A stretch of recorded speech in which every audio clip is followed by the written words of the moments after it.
ज्यांचं एज जास्त आहे त्यांच्याकडून हा वर्ड ऐकला असेल, दॅट इज अँजिओप्लास्टी. अँजिओप्लास्टी म्हणजे काय असतं? सिंपल आहे बघा, याच्यामध्ये रिकव्हरी 1 ते 2 दिवसामध्येच होऊन जाते पेशंटची, म्हणजे तो चालायला फिरायला तयार असतो.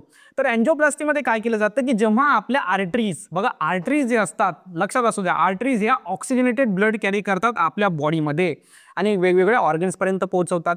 आणि जेव्हा आर्टरीज म्हणजे सिंपल पाईपलाईन आहे आपल्या बॉडीमध्ये, तर त्या आर्टरीजमध्ये जेव्हा ब्लॉकेज होतं, ठीक आहे, जेव्हा फॅट तिथे जमा होतो किंवा त्या आर्टरीज नॅरो होतात. नॅरो म्हणजे काय? ही बघा, ही आर्टरी आहे, याची जी ल्युमेन आहे म्हणजे आतमध्ये जी रिकामी जागा आहे ती कमी होते, त्याला म्हणतो आपण नॅरो होणे.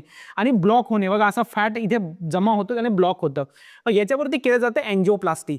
अँजिओप्लास्टीमध्ये काय केलं जातं की हा जो ब्लॉकेज आहे हा रिमूव्ह केला जातो, एक तर बलून, ठीक आहे, सर्जिकल बलून, और स्टेंट म्हणजे एक प्लास्टिकची तिथे जी आहे ट्यूब लावली जाते त्या ब्लॉकेजला रिमूव्ह करण्यासाठी.